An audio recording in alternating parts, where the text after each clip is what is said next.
वाले महान क्रांतिकारी खुदीराम बोस की पुण्यतिथि है।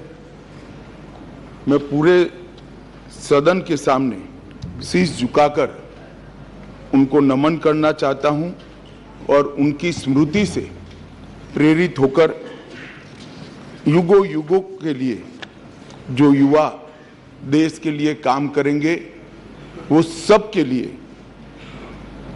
महान क्रांतिकारी खुदीराम बोस जी का जीवन प्रेरणा के स्रोत हमेशा के लिए रहेगा, इसका मुझे विश्वास है।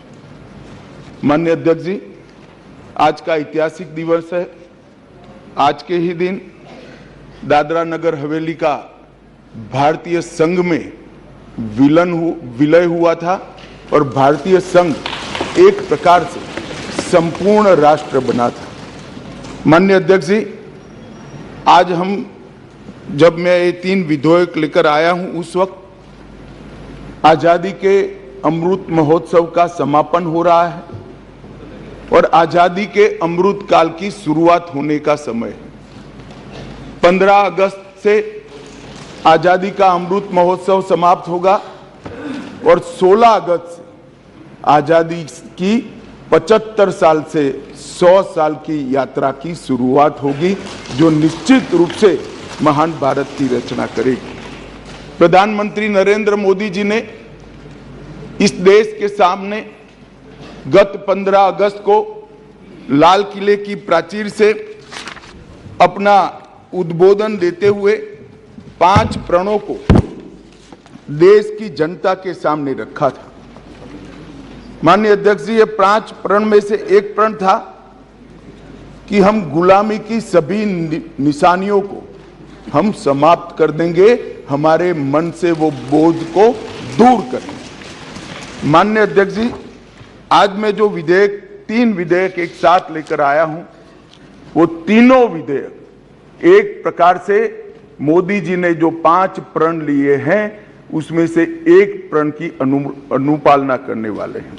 माननीय अध्यक्ष जी, ये तीनों विधेयक दंड विधान प्रक्रिया, क्रिमिनल जस्टिस सिस्टम को बेसिक कानून, इसके लिए मूलभूत कानून ये 3 विधेयकों के अंदर है। एक है इंडियन पिनल कोड जो 1860 में बनाया गया, दूसरा है क्रिमिनल प्रोसीजर कोड जो 1898 में बनाया गया और तीसरा है इंडियन एविडेंस एक्ट जो 1872 में बनाया गया। 1860, 1898 और 1872 में अंग्रेजों द्वारा बनाए गए, अंग्रेजों की संसद के द्वारा पारित किए गए ये तीनों कानूनों को समाप्त कर आज हम तीनों नए कानून पुरस्कृत करने के लिए मैं आया हूं। माननीय अध्यक्ष जी, इंडियन पिनल कोड 1860 की जगह भारतीय न्याय संहिता 2023 अब एस्टैब्लिश होगी। क्रिमिनल प्रोसीजर कोड 1898 की जगह भारतीय नागरिक सुरक्षा संहिता प्रस्तावित होगी और इंडियन एविडेंस एक्ट 1872 की जगह भारतीय साक्ष्य अधिनियम 2023 प्रस्तावित होगा। यह कानूनों की जो कानून रिपील होंगे इस तीनों विधेयक से, वो कानूनों की आत्मा जो है, वो कानूनों का मध्य बिंदु है कानून बनाने का, वो अंग्रेज शासन को मजबूत करने की दृष्टि से कानून बनाए गए थे। अंग्रेज शासन की रक्षा करने के लिए कानून बनाए गए थे और उसका उद्देश्य दंड देने का था, न्याय देने का नहीं था।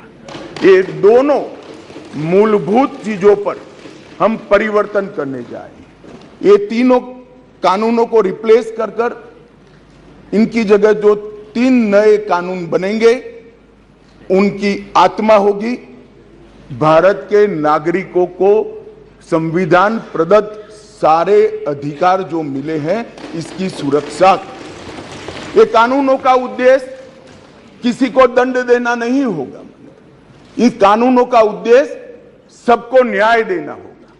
और न्याय देने की प्रक्रिया में, ये न्याय देने की प्रक्रिया में दंड वही होगा जहां अपराध रोकने का बोध खड़ा करने की जरूरत है, अपराध रोकने के लिए एक प्रकार की भावना खड़ी करने की जरूरत है, वही होगा।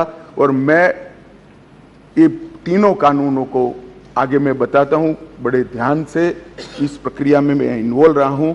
अध्यक्ष जी, मैं सदन को आश्वस्त कर सकता हूं कि 1860 से लेकर 2023 पर 23 तक अंग्रेजों ने बनाए, अंग्रेज पार्लियामेंट ने बनाए हुए कानून के आधार पर इस देश की क्रिमिनल जस्टिस सिस्टम चलती रही।